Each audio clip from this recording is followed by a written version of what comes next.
Cult mom Lori Vallow will now spend the rest of her life behind bars for the murders of her two youngest children and conspiracy to kill her new husband Chad Daybell's first wife, bringing some sort of conclusion to the disturbing case that shook America to its core. The 50-year-old convicted killer, who was once seen to be a loving mother, was sentenced to life without the possibility of parole in Fremont County Courthouse in Idaho on Monday after her victim's devastated family members gave heart-wrenching victim impact statements to the court, and Vallow herself gave a bizarre statement to the court claiming that her victims were happy in heaven.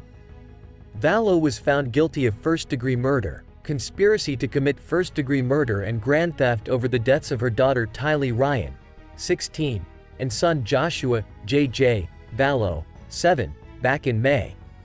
She was also found guilty of conspiracy to commit first-degree murder in the death of Mr. Daybell's first wife Tammy, 49.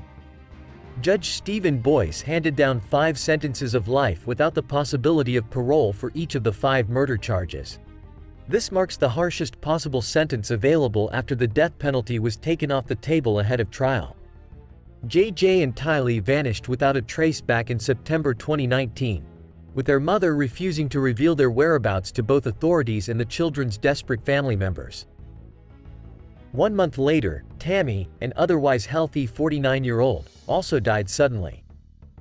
Her death was initially ruled natural causes.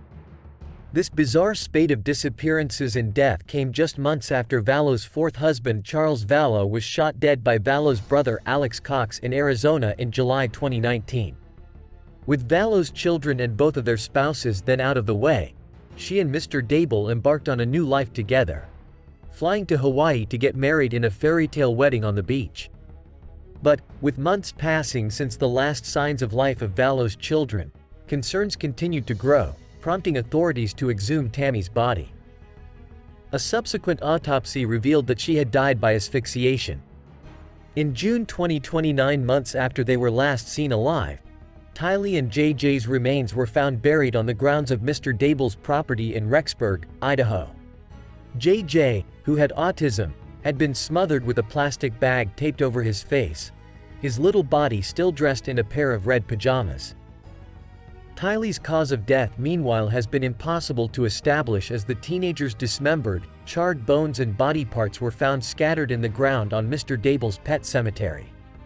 Jurors in Ada County Court in Boise, Idaho, took almost 7 hours to find Vallow guilty on all charges over the 3 murders after a grueling 6-week trial where the panel heard harrowing details about the doomsday cult mom's path of deadly destruction and were shown graphic images of the murdered children's remains. The state called over 60 witnesses to lay out its case that Vallow was motivated by both her cult beliefs but also lust for Mr. Daybell and financial greed when she conspired with him and her brother Cox to kill the 3 victims.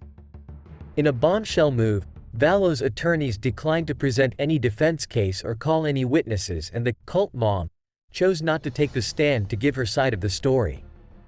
While Vallow will now spend the rest of her life behind bars, her legal troubles are far from over. Following her sentencing, she is expected to be extradited to Arizona, where she is awaiting trial on charges of conspiracy to murder her 4th husband Charles Vallow and the attempted murder of her niece's husband Brandon Boudreau. Meanwhile, Mr. Daybell is still awaiting trial for the murders of JJ, Tylee and Tammy, with a scheduled trial start date set for the 1st of April 2024. But, the 3rd person accused of being a co-conspirator in the case won't ever have his day in court. On the 11th of December 2019, hours after Tammy's body was exhumed, Cox died suddenly at the age of 51. His death was ruled natural causes, with indications of a blood clot wedged in the arteries of his lungs. However, the overdose drug Narcan was also found in his system.